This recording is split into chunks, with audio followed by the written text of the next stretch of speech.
자, 이렇게 해서, 1교시에 뜬금없는 세상에 제일 좋은 게 뭐냐라고 물어봤는데, 여러분들이 이구동성으로 현금이다 라고 대답을 했었고요. 두 번째로는 제가 여러분한테 개인적으로 부탁하는 거였는데, 좋은 일 어느 쪽에, 왼쪽, 차변에 적어주세요. 나쁜 건 나쁜 일 어느 쪽에, 오른쪽, 대변에다 적어주세요. 이해되셨죠? 어차피 오늘 끝나고 나면 또 잊어먹을 걸 뭐. 내일 또 복구시켜줄게요. 여러분들을 못 믿어서 그런 게 아니라 오늘 밤에 비 온다며. 비 오면 머릿속에 있는 거 싹 쓸려나갈 거거든요. 안 봐도 뻔하기 때문에. 자, 그 다음에 이제 본격적으로 거래 8요소라고 하는 거에 대해서 이제 여러분한테 이해를 시켜드릴 건데, 이번에는 이제 회계 구성 요소에 대한 얘기예요. 회계 구성 요소에 대한 얘기인데, 총 5개가 존재합니다. 뭐냐면 자산이라고 하는 게 존재하고요. 그 다음에 부채라고 하는 게 존재하고요. 자본이라고 하는 게 존재하고, 수익이라는 게 존재하고, 비용이라고 하는 게 존재해요. 총 5가지가 존재하는데, 저게 뭔지 하나하나 예를 들어서 이제 설명하려고 그래요. 자, 그러면 먼저 자산.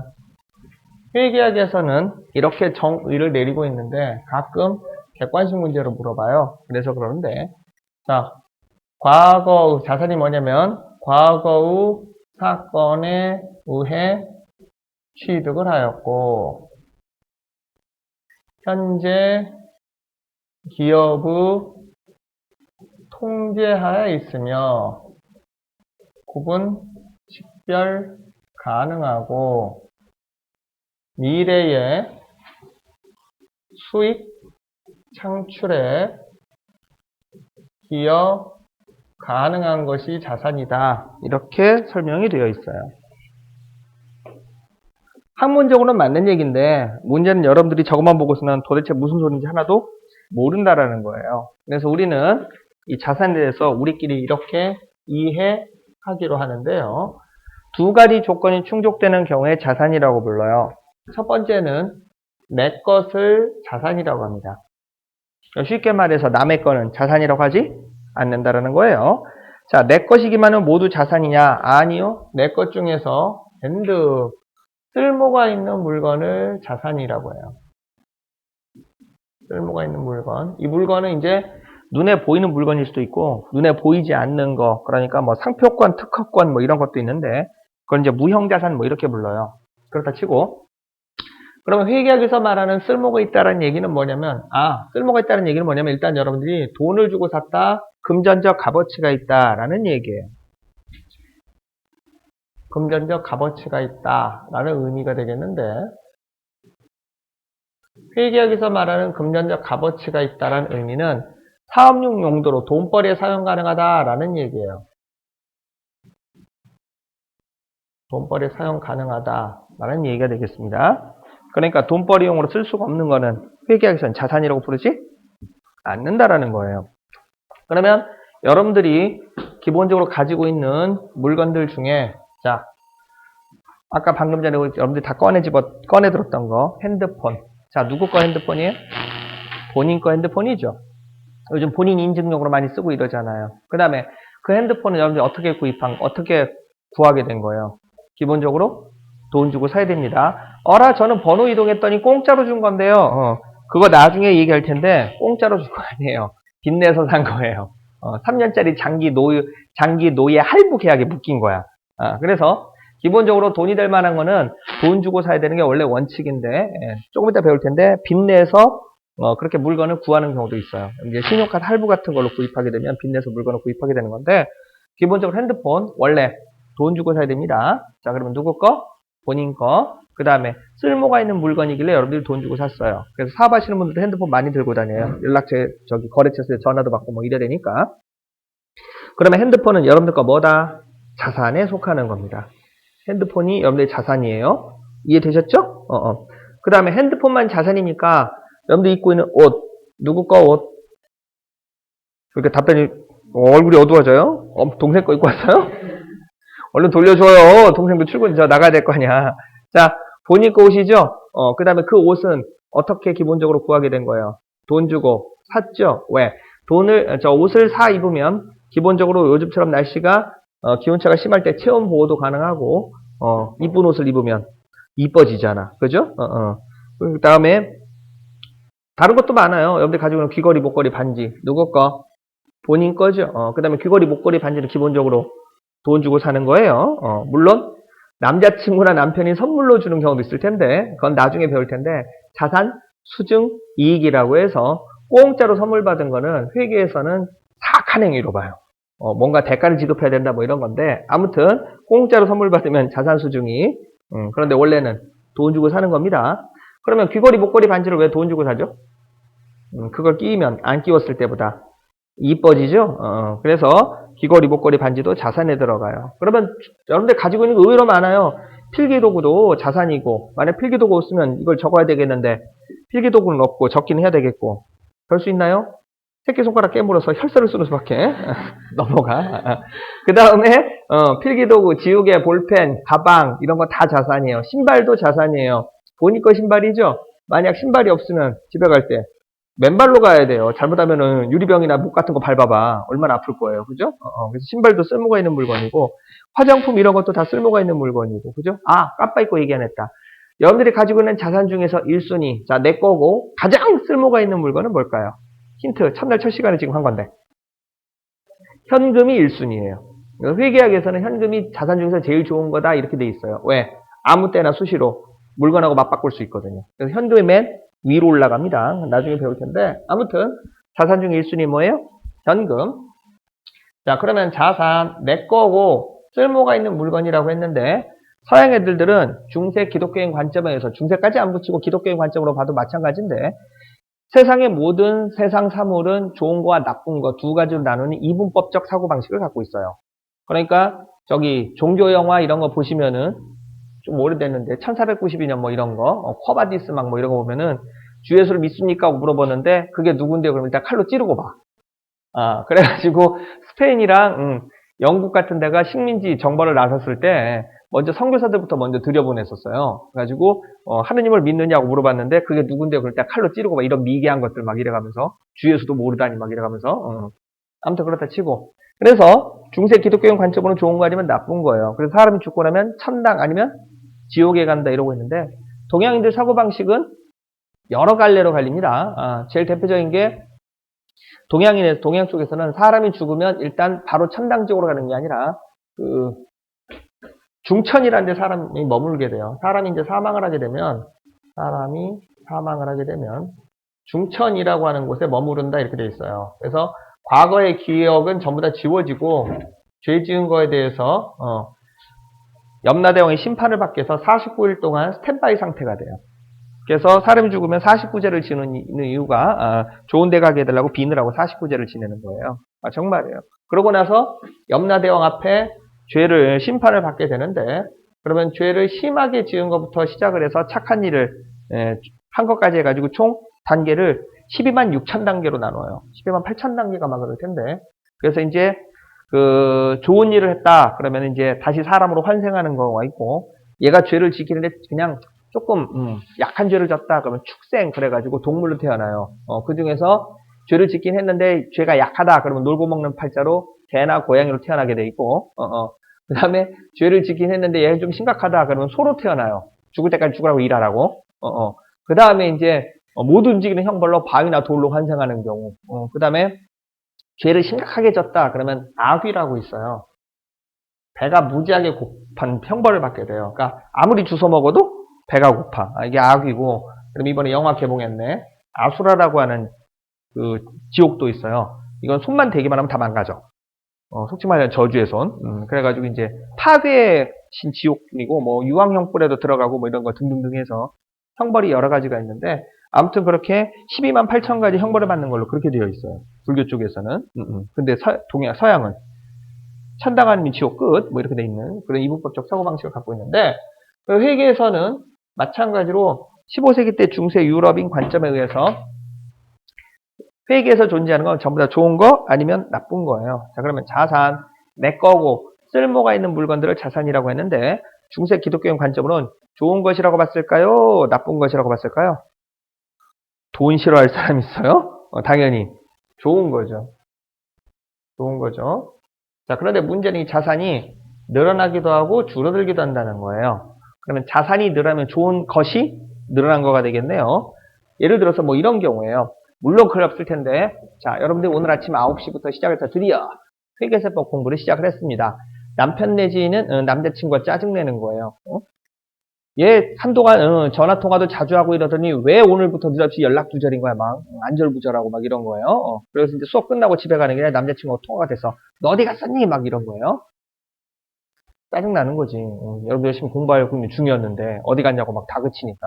그래서 2차 저차에서 공부하고 있는 중이다 라고 이제 사정을 얘기했더니 남자친구가 이제 오해가 풀렸어요. 자, 그러더니 물론 그래 없을 텐데 공부하면서 배고프거나 목마를지 모르니까 맛있는 거 사 먹으라고 지갑에다가 5만원짜리 2장을 쏙 찔러주는 거예요. 물론 그래 없다고 했어요. 그러면 여러분들은 기분이 좋을까요? 나쁠까요?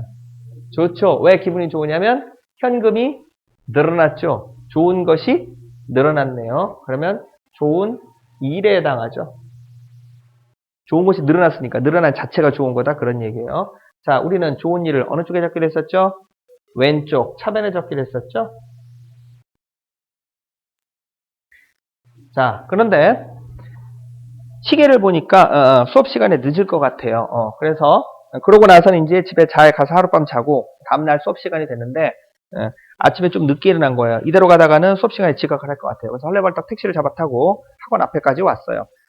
학원에 들어오자마자 카드 체크기에 출석 카드를 드리는 다행히 지각은 아니네. 근데 출석 카드를 꺼내면서 보니까 아뿔싸 어제 남자친구가 용돈 준 거 넣어놨던 지갑을 잃어버린 거예요. 자, 여기서 조심해야 될 게 회계학에서는 잃어버렸다, 없어졌다라고 하는 표현은 말 그대로 진짜로 지구상에서 사라진 걸 얘기합니다. 원상복귀가 불가능해 흔적도 없이 사라진 걸 없어졌다라고 표현하고요. 여러분들 가방 안에 있던 지갑을 잃어버렸다, 분실했다라고 하는 건 여러분들 지갑이 떨어져 나간 거죠. 그건 자산의 감소라고 표현합니다. 여러분들한테 줄어든 거예요. 없어진 게 아니라 택시 뒷자리에 실려서 어딘가 하염없이 정처 없이 실려가고 있는 중일 거예요. 마음씨 착한 택시 운전기사를 만나면 되돌려 받을 수 있는 거고 1년이 지나도 못 되돌아오면 그때서야 없어진 걸로 회계 처리하는 거예요. 그래서 자산이 줄어들었으면 여러분들 지갑이 떨어져 나갔어요. 돈이 빠져나갔어요. 그거를 좋은 일, 나쁜 일. 그렇죠. 좋은 것이 줄어들었으니까 나쁜 일에 해당합니다. 어느 쪽에 적는다고요? 오른쪽 대변에다 적는 거예요. 이게 무슨 소리입니까? 알았어요. 구체적으로 예를 들어 드릴게요. 앞으로 여러분들 회계장부 이렇게 적으셔야 되는데 실제 시험에서도 이런 형태로 문제가 나옵니다. 자, 우리 회사가 현금 1억 원으로 땅을 사들였대요. 그러면 회계학에서는 좋은 일과 나쁜 일이 항상 동시에 같이 일어난다라고 보고 있는데 자, 일단 땅 사느라고 뭐 빠져나갔어요? 돈 빠져나갔죠? 그럼 이쪽에다가 현금 1억 원 이렇게 기록을 하는 거예요. 자산의 감소. 현금이 빠져나갔어요. 상대방한테 1억 원을 건네줬어요. 차변 쪽에는요. 땅이 내 거가 됐죠? 회계학에선 땅을 땅이라고 안 부르고 토지라고 부릅니다. 토지라고 부릅니다. 이거는 자산의 증가 되시겠습니다. 그래서 자산의 증가 차변에 적고 자산의 감소 대변에 적고라는 얘기는 말이 굉장히 어려워서 별거 아니에요. 돈 될 만한 게 들어오면 왼쪽에 돈 될 만한 게 빠져나가면 오른쪽에 적어주세요 라는 소리를 회계 전문용어로 저렇게 어렵게 부르고 있는 것 뿐이지 내용 별거 아니에요. 반대되는 케이스 한번 보여드릴게요. 장부가 1억 원짜리 토지를 그러니까 옛날에 1억 원 주고 산 땅을 그대로 1억 원에 판매한 거예요. 1억 원에 현금 매도했대요. 그러면 손해도 안 보고 이익도 안 본 상태로 판 거죠. 참고로 땅을 손해보고 팔거나 땅을 이익 보고 판 경우도 나중에 따로 얘기할 텐데 자 그러면 이것도 회계장부에다 이렇게 적는 거예요. 자변 대변 땅 팔아서 뭐 들어왔어요? 돈 들어왔죠. 그러면 차변에 현금 1억 원 이렇게 기입하는 거예요. 기록을 하는 거예요. 자산의 증가. 그 다음에 뭐가 빠져나갔어요? 뭐가 더 이상 내 거가 아니에요? 땅이 더 이상 내 거가 아니죠? 그럼 이쪽에다가 토지 1억 원 이렇게 기록을 하는 거예요. 이렇게 회계장부에 적는 작업을 회계 전문용어로 분계한다 이렇게 표현해요. 붕괴한다 이렇게 표현하는데 붕괴가 뭐냐면 여러분들이 지금 차근차근 배우고 있는 게 거래 8요소라고 하는 거예요. 거래 8요소 8개 중에서 지금 2개가 완성이 된 거예요. 이 거래 8요소를 여러분들이 배우고 나면 이제 차근차근 계정 과목을 배우게 될 거고요. 계정 과목을 배우고 나면 여러 가지 케이스들이 주어지는데 뭐 돈을 주고 땅을 샀다, 땅 팔고 돈 들어왔다, 뭐 돈을 주고 자동차를 샀다, 자동차를 외상으로 샀다, 뭐 직원한테 월급 줬다, 세금 냈다, 뭐 여러 가지 경우가 주어질 텐데 그러한 거래를 자 분석을 해서 기록을 하셔야 돼요. 이걸 회계 전문 용어로 뭐 한다라고 표현해요? 분기한다라고 표현을 해요. 그런데 가슴 아픈 얘기지만 분기하다 보면 분기하는 사태가 벌어질 거예요.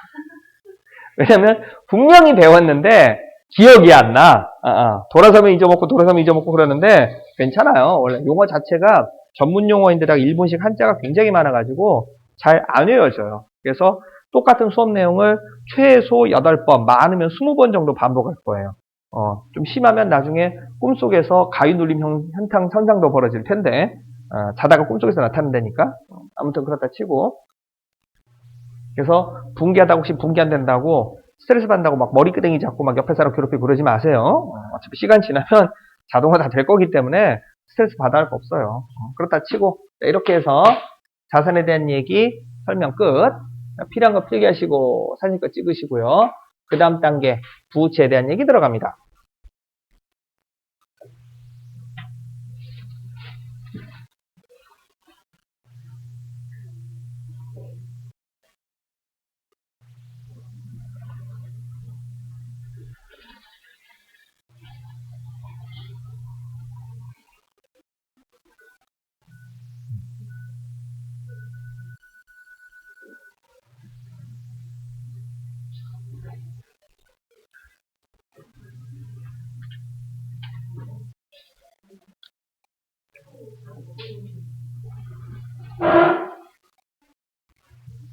자, 그러면 부채에 대한 얘기 한다고 했는데 그 전에 깜빡 잊고 요거 회계학적 정의가 뭘 의미하는지 좀 설명을 할게요.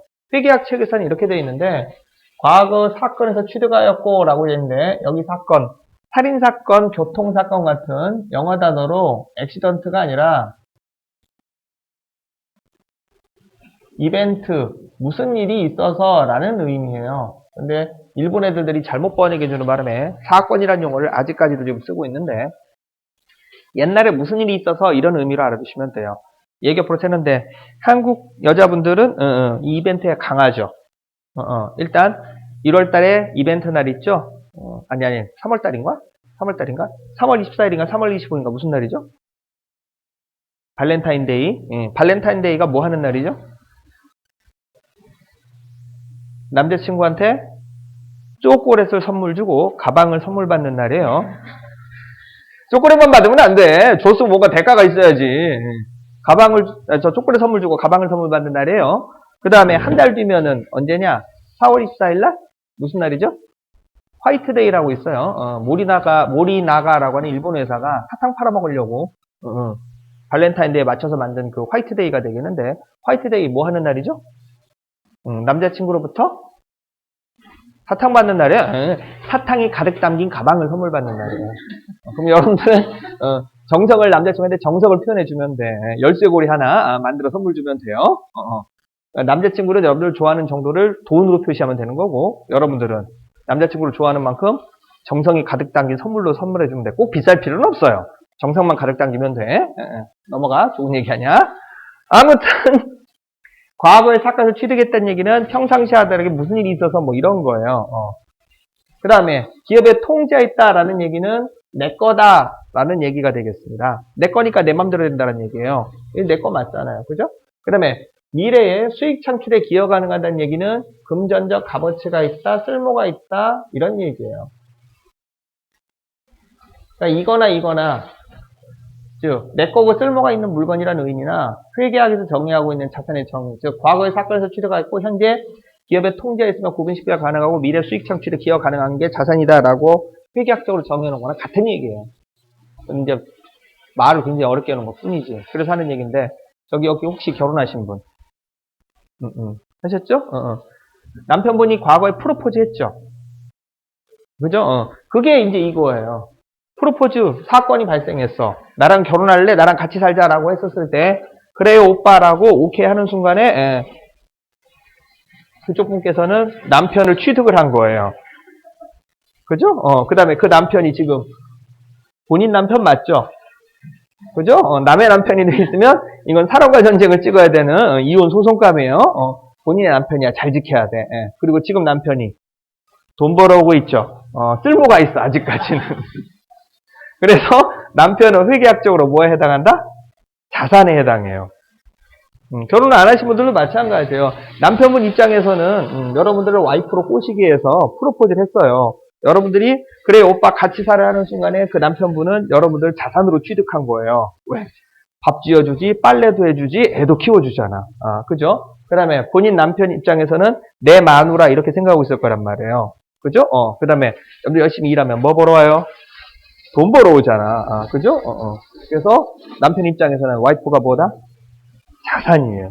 그래서 결혼을 하게 되면 희한하게도 양쪽이 둘 다 자산을 취득하는 형태가 돼. 근데 이제 좋은 점이 뭐냐면은 시아버지, 시어머니 내지는 친정 부모님은 이제 싫어하시지. 왜? 내 딸 뺏겼네, 내 아들 뺏겼네 이러고 생각을 하니까.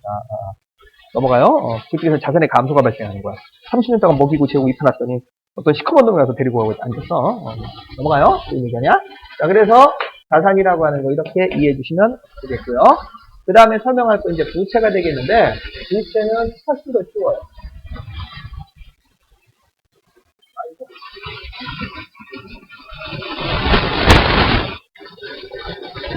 자, 부채. 한마디로 말해서 뭐, 빚, 보시겠습니다. 이거보다 더 짧게 어떻게 얘기해. 그죠? 그러면, 중세 기독교인 관점으로는 빚진 거를 좋은 걸로 봤을까요? 나쁜 걸로 봤을까요? 당연히 나쁜 걸로 봤죠. 빚져서 좋아할 사람 하나도 없어요. 이 망할놈의 빚, 부채라고 하는 건 자고 있어도 늘어나고, 일요일날도 늘어나고, 그래서 옆으로 쳤는데 지금 우리나라가 가계부채가 지금 장난이 아닌 규모거든요. 우리나라 증권시장이 대략 1200조 정도 되는 그 나라고, 지금 전 세계 5등 안에 들어가요, 증권시장이. 그 다음에 문제는 가계부채, 특히 은행에서 대출받아서 아파트 산 쪽이 지금 문제가 되고 있는데, 부동산 담보대출 규모가 지금 1800조예요. 참고로 우리나라 1년 예산이 350조 정도인데, 그럼 우리나라 5년치 예산 탈탈 털어서 빚 갚아주다 끝나는 정도의 규모가 가계부채 규모인데 지금 현재. 그게 이제 문제가 뭐냐면 미국에서 금리를 올리네 마네 이러고 있는데, 미국에서 금리를 3% 이상 올리고 은행에서 그거에 맞춰서 대출금리를 15%, 대출금리를 지금의 15%선 정도. 그러니까 지금 대출금리가 아마 4% 5%선 정도 될 텐데 6%로만 올려도 지금 대출받은 사람 중에 30%선 정도가 될 걸로 나왔는데요. 가지고 지금 부동산 담보대출이 굉장히 골치 아픈 문제인데 다들 지금 쉬쉬하고 있어요. 왜? 그거 언론에서 기사화 시켰다가는 사회적으로 혼란이 일어날까봐. 아무튼 그래요. 자, 그래서 빚, 부채, 중세 기독교인 관점은 좋은 걸로 봤다, 나쁜 걸로 봤다. 그렇죠. 지금도 안 좋은 거니까 그때도 나쁜 거예요. 그때도 나쁜 거예요. 자, 그러면 빚을 졌습니다. 문제는 빚이 늘어나기도 하고 줄어들기도 한다네요. 자, 빚이 늘어났습니다. 늘어나긴 늘어나고 나쁜 것이 늘어났으니까 좋은 일, 나쁜 일. 나쁜 일이 되는 거죠. 빚 늘어나서 좋아할 사람 없으니까요. 어느 쪽에 적어요? 오른쪽 대변에다 적어주시면 돼요. 그 다음에 빚을 갚았다고 합니다. 좋은 일, 나쁜 일. 그렇죠. 빚 갚았으니까 더 이상 이자 안 나가도 되고 빚 속속에 시달릴 일도 없는 거죠. 나쁜 것이 줄어들었으니까 좋은 일에 해당합니다. 어느 쪽에 적어요? 왼쪽 화면에다 적어주시면 돼요. 자, 무슨 소리냐? 간단하게 이해를 하나 드려드릴게요.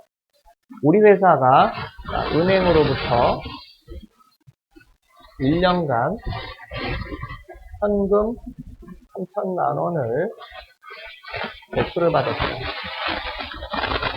실전에서는 대출이라는 용어보다 차입이라고 하는 용어를 더 많이 쓰는데, 자, 그러면 좋은 일과 나쁜 일이 동시에 벌어진다고 했습니다. 자, 화면에 뭐 들어와요? 돈 들어와요. 그래서 항상 분계를 할 때는, 회계 거래를 분석을 해서 장부에다 적을 때는 1번, 돈이 들어왔는지 돈이 나갔는지부터 먼저 따져서 왼쪽으로 쪽으로 결정하면 나머지는 자동으로 잡혀요. 자동으로 결정이 되는 거예요.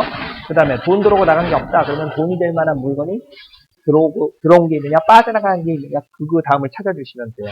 그것도 없다, 그러면 그 다음에 빚진 게 있느냐, 없느냐, 그 순서로 찾아주시면 되겠는데, 아무튼 은행에서 대출받았습니다. 뭐 들어왔어요? 돈 들어왔어요. 현금 들어왔어요. 자산의 증가.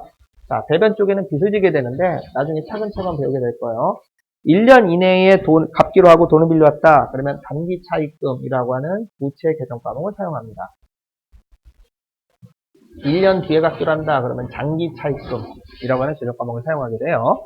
자, 그래서 빚졌습니다. 돈 들어왔습니다. 이렇게 된 거예요. 그러니까 부채의 증가가 이거예요, 지금. 그 다음에 반대 케이스. 자, 은행에서 차입한 단기 차입금 3천만 원을 현금으로 상환하였다. 갚았다, 뭐 이런 소리예요. 그러면 회계장부에다 이렇게 적으시면 돼요.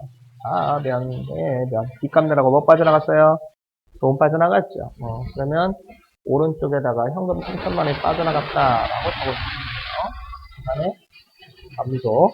그 다음에 오른쪽에다가는 왼쪽에다가 빚 갚았죠? 단기 차입금 3천만 원, 부채 감소, 이렇게 회계 처리하는 거예요. 빚진 거는 오른쪽에, 빚 갚은 건 왼쪽에다 적어주시면 되는 거예요. 됐죠? 시장값 필기하시고 사진도 찍으시고, 다음 단계 자본이라고 하는 걸 설명할 텐데, 자본이라고 하는 영역이 현실 생활에서 잘 흔하게 보는 내용이 아니라서 좀 설명하는 데 좀 시간이 걸려요. 아무튼 이런 거 필기하시고 이렇게 찍으시고요. 거래 8호조 중에서 벌써 4개 끝냈어요.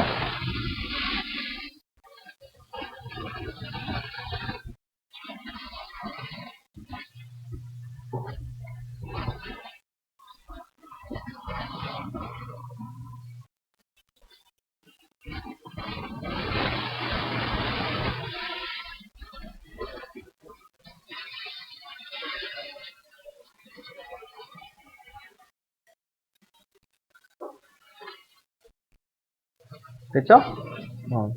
자, 이번에 세 번째로 살펴볼 거는 자본 되겠는데요.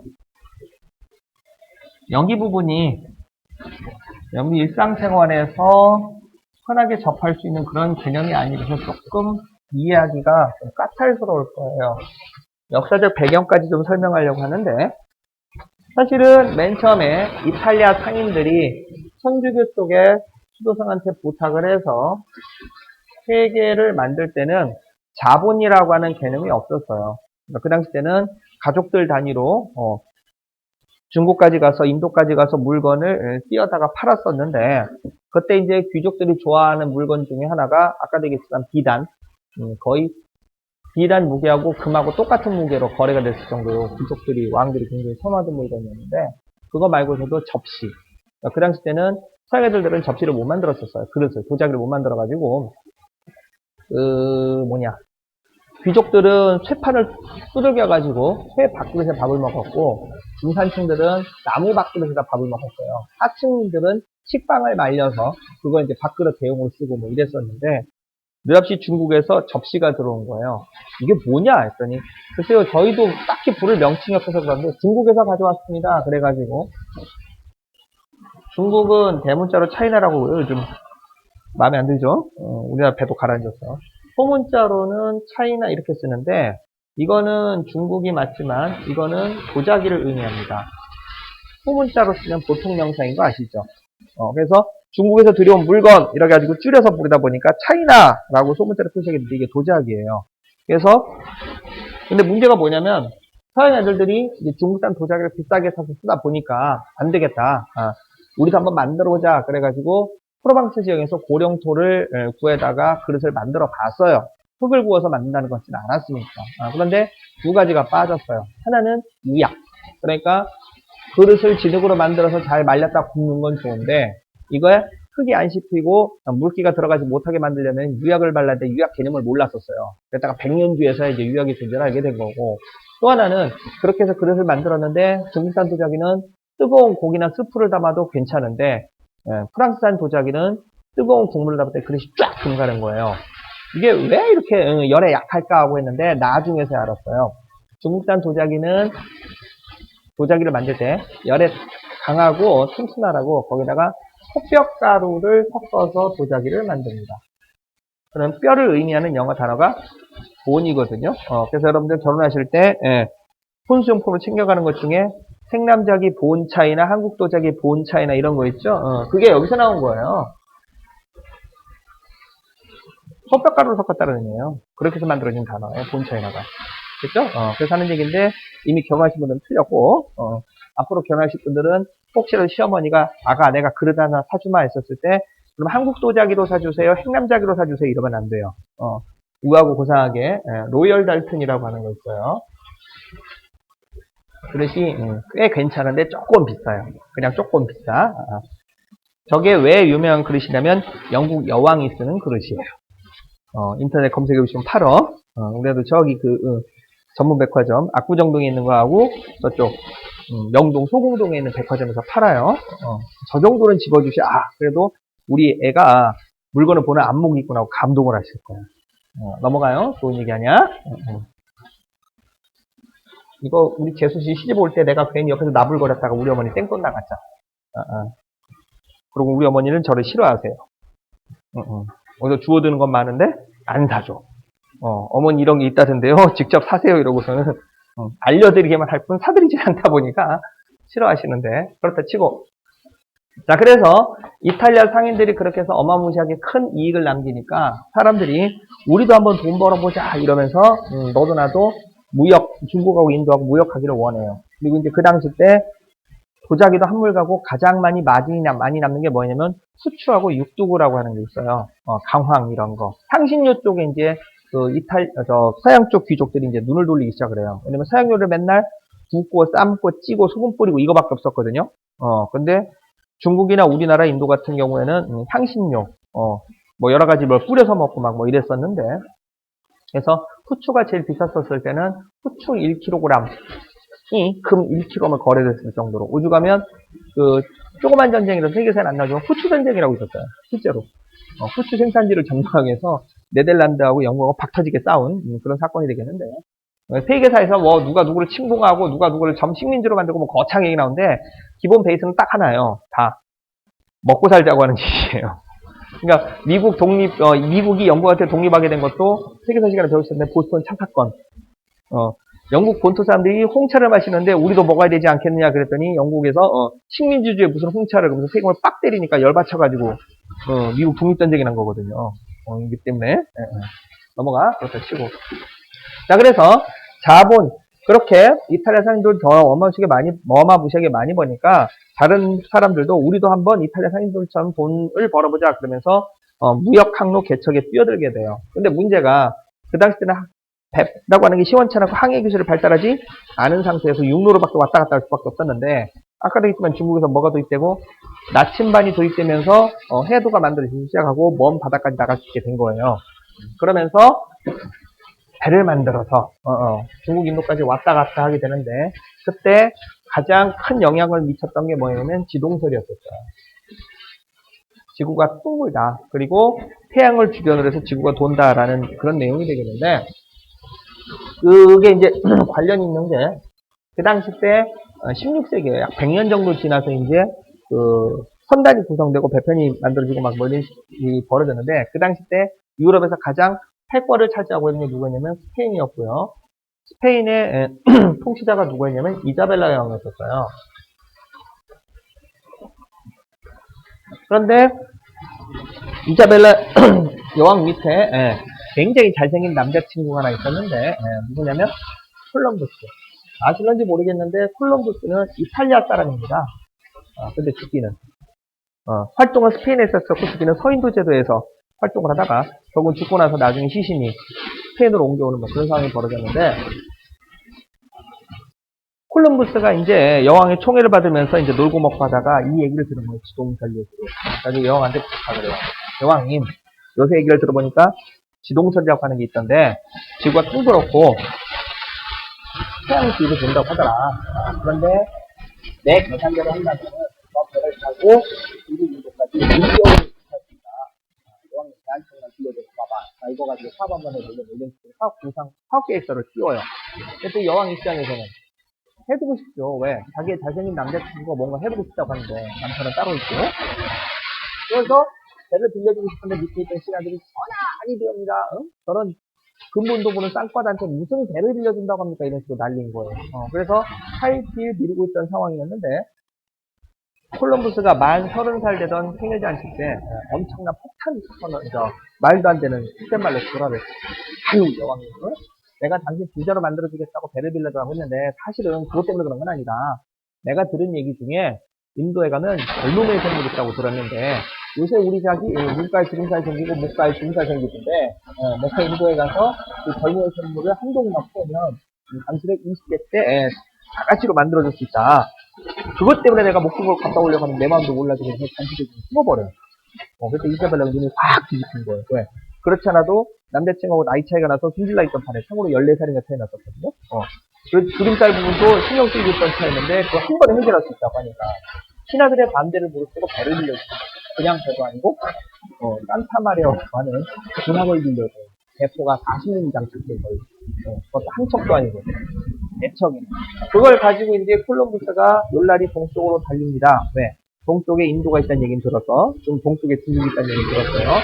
그랬더니 어머나 이제 땅이 나왔네. 우리가 인도에 도착했구나. 동쪽으로 열심히 달렸으니까 인도의 서쪽에 도착했기 때문에 그 맘대로 저 인도에도 이런 이름을 붙여요. 가죽대 거기 내려봤더니 웬 홍인종 사람이 가죽옷을 입고 머리가 깃털 꽂고 왔다 갔다 오죠. 인도 사람이구나. 그 맘대로 인디언이라고 붙여버렸어요. 사실은 인디언이 아니에요. 영어식 표현한다면 네이티브 어메리칸 이렇게 불러줘요. 정말로. 그 다음에 오바마 같은 경우는 미국에서 태어났지만 흑인이잖아요. 흑인이지만 미국에서 태어났잖아요. 니그로 그랬다 침 맞아 죽어요. 블랙맨 그랬다 침 맞아 죽어요. 뭐라고 불러줘야 좋아하냐면 아프리칸 어메리칸 이렇게 불러줘야 좋아요. 어디서 아프리카 사람인데 미국에서 태어났다 이렇게 불러줘야 좋아하는 거예요. 정말로. 아무튼 그렇다 치고.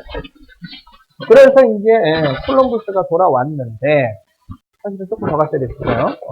그래서 바스코다가마가 그 후에 가봤더니 어라 밑으로 뭔가 더 있네? 쭉 따라 내려간 거예요. 그래서 여기서 이제 희망봉이 나오게 되는데 희망봉을 발견한 건 바스코다가마가고 나쁜 짓도 많이 저질렀어. 근데 문제는 저는 못 갔어요. 왜? 여기 지역이 태평양하고 대서양하고 물결이 만나는 자리예요. 파고 높이가 기본적으로 10m에서 15m까지 올라가요. 그러니까 넘어갈 엄두가 안 나는 거예요. 그러니까 여기서 돌아와요. 근데 약 100년 후에 또 배짱을 가진 사람이 통과를 해요. 그러면서 그게 뭐냐면 태평양을 건너간 마젤란. 그래서 마젤란은 사실은 서인도주에서 총 맞아 죽어요. 화살에 맞아 죽어요. 근데 이제 그 부하들이 한 바퀴 돌고 나서는 우리 선장 덕분이다 그래가지고 세계사책에 마젤란이 세계 일주했다라고 이렇게 기록이 남게 된 건데 사실 그 전에 죽었어. 그렇게 치고. 그래서 콜럼부스가 돌아온 다음에 엄청나게 큰 부를 쌓게 됩니다. 그랬더니 다른 사람들도 나도 콜럼부스는 부자가 돼보자 뭐 그래가지고 자 배를 띄우고 싶어 하는데 문제는 콜럼부스는 이자벨 여왕의 지원을 받아서 선단을 구성하고 배를 띄우다 보니까 금전적으로 전혀 문제가 없었어요. 근데 개인들이 배를 띄우려고 하다 보니까 돈이 어마무시하게 많이 들어가는 거예요. 그 당시 때 배 한 척 가격이 기록상으로는 대략 4,000파운드 정도로 기록이 나왔는데 그때 이제 금화에 있었어요. 진짜로 순금. 그래가지고 4,000파운드면 지금 값어치로 지금 대략 한 250억에서 300억 선 정도로 추정이 되는데 배 하나가 그러면 일반 개인들이 그럴 돈이 없잖아요. 그러니까 아이디어를 짜는 게 뭐냐면 여러 사람이 동시에 조금씩 돈을 들여서 큰 돈을 모아가지고 그걸로 배를 띄워보자 이렇게 아이디어가 나왔습니다. 4,000파운드짜리 배를 만들어서 상영을 이제 시작하게 되는데 한번 갔다 오면 거의 10배 정도 스케 차이가 나가지고 라든지 뭐 이런 거 노예도 수입해오고 뭐 이런 건데 그래서 이 케이스 같은 8명이니까 한 사람당 5,000파운드씩만 내면 500파운드씩만 내면 4,000파운드가 만들어지는 거예요. 근데 문제가 뭐냐면 한번 이렇게 선단에 시작하고 배를 띄우면 왔다 갔다 하는데 2년 정도의 시간이 소요가 됐는데 2년 동안은 투자한 돈이 어떻게 꽉 묶여버리는 사태가 벌어진 거예요. 그걸 이제 회계학에서 자본이라고 부르게 된 거죠. 그래서 자본. 회계학에서는 자본이라고 하는 거에 대해서 순 자산이다. 그게 뭔데요? 그랬더니 네가 가지고 있는 자산에서 부채를 빼고 난 나머지다 라는 개념으로 설명하고 있기 때문에 별로 중요하지 않게 설명을 해요. 시험 문제에서 거의 안 나오고. 그런데 어쨌든 우리는 회계를 배우고 있는 과정이니까 이거 이렇게 알기는 알아야 되겠는데, 그래서 방금 설명한 것처럼 자, 우리 입장에서 자본이라 하면 가계나 회사를 설립할 때 들어간 내 투자금 또는 주식회사의 주인을 주주라고 부르는데요. 주주의 투자금 이렇게 이해해 주세요. 사실은 개념이 하나가 더 있는데 1단계로 일단 하나만 먼저 이해해서 보겠습니다. 자본이 뭐냐면 가게나 회사를 쓸 때 들어간 내 돈 또는 주주의 돈, 그렇게 이해해 주세요. 그러면 설날에 한번 투자하면 2년 동안 내 돈이 꽉 묶이는 사태가 벌어집니다. 그러면 내 돈이 묶였다. 기분 좋을까요? 나쁠까요? 나쁜 거죠.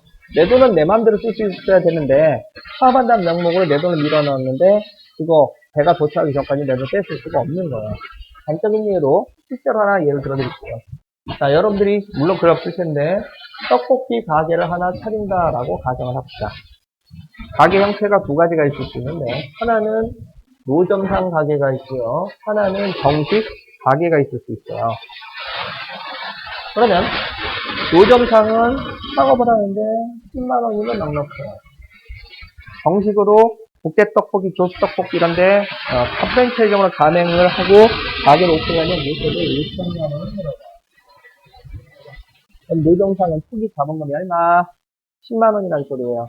그럼 정식 국대떡볶이 프랜차이즈점은 자본금이 얼마? 5천만 원이라는 얘기예요. 자, 이걸 가지고 장사를 시작하게 되는데 여러분들이 사업을 한다 그러면 초기 자본금이 적게 들어가는 게 좋아요? 많이 들어가는 게 좋아요? 적게 들어가는 게 좋아요. 그래야 망해도 부담이 없는 거고, 장사가 잘 된다고 판단이 서면 그때 가서 중간에 자본금을 추가로 더 밀어넣으면 되는 거예요. 처음부터 가게 크게 벌리는 건 바보라는 짓이에요. 왜? 했다가 망하면 밥 안 나오는데 그냥 날리는 거예요. 이해되셨죠? 그래서 자본이라고 하는 건 보시는 것처럼 내가 사업을 벌리는데 거기에 초기 투자금을 들어간 돈을 이해주시면 돼요. 내 돈이 꽉 묶였네요. 좋은 거 나쁜 거? 나쁜 걸로 보셔야 돼요. 내 돈이 묶였으니까.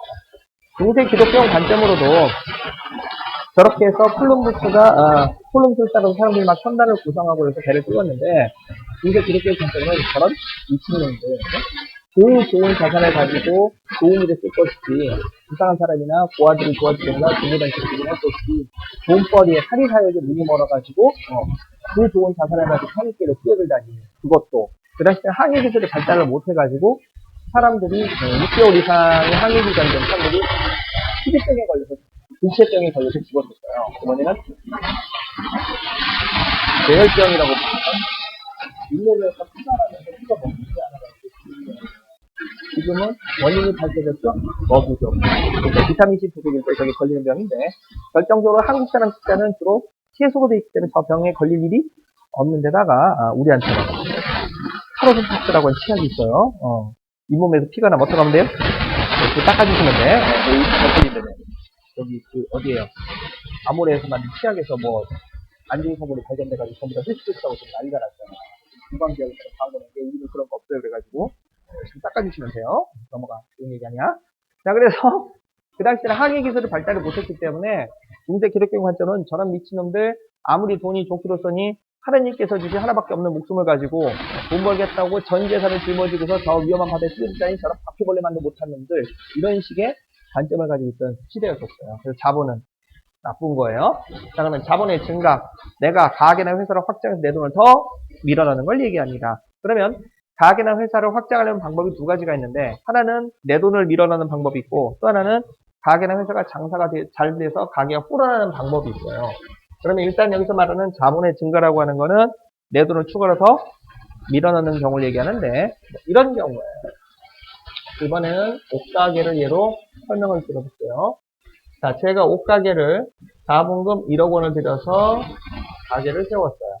내일 모레 개업 예정인데 느닷없이 옆에 B라는 옷가게가 들어섰는데 저하고 업종도 비슷해요. 근데 여기는 3억 원짜리 가게예요. 매장도 훨씬 더 넓고 더 깔끔하고 상품도 구색이 훨씬 더 잘 갖춰져 있는 그런 상황이에요. 당연히 저 상태대로 개업을 하면 어떻게 돼요? 나는 망하는 거지. 그러면 방법이 두 가지가 있는데요. 하나는 그대로 가게 오픈하면서 내가 쟤보다 뭔가 기발한 아이디어, 기발한 상술로 가게를 뚫리는 방법이 있고, 또 하나는 대부분 이거죠. 이대로 죽을 수 없다. 그래서 2억 원어치 추가 증자, 그러니까 내 자본금을 더 늘리는 방법이 있어요. 가게 오픈하기 전에. 최소한 같은 등급으로 만들어 놔야 장사가 되든가 말든가 할 거 아니에요. 그죠? 자, 그랬었을 때 이 추가 증자, 자본금이 늘어난 걸 얘기합니다. 내 돈이 추가로 더 묶였네요. 좋은 일, 나쁜 일. 나쁜 일 되시겠습니다. 어느 쪽에 적어요? 오른쪽 대변에 적어주시면 돼요. 자, 그 다음에 배편이 도착을 했습니다. 그러면 선단을 해체하고 거기에 투자했던 내 돈을 휘소하게 되는 거죠. 그게 자본의 감소예요. 그런데 여러분들이 회계 수업 시간에 배우는 자본의 감소의 제일 대표적인 형태가 뭐냐면 배당이라고 하는 게 있어요. 그러면 내가 투자했던 돈 중에서 일부분을 회수하게 되는 건데, 자, 배당, 자본의 감소 되겠습니다. 좋은 일, 나쁜 일? 그쵸. 좋은 일에 해당하는 거죠. 왜? 묶인 내 돈을 찾게 된 거니까. 됐죠? 그래서 이거는 왼쪽 차변에 적어주시면 되겠습니다. 자, 여기까지 설명하고, 잠시 쉬었다가 나머지 수익과 비용 설명할게요. 앞전에 얘기했죠? 강의 내용은 시원찮아도 쉬는 시간 악착같이 지킨다니까요. 필요한 거 필기하시고 사진도 찍으시고, 자, 쉬세요.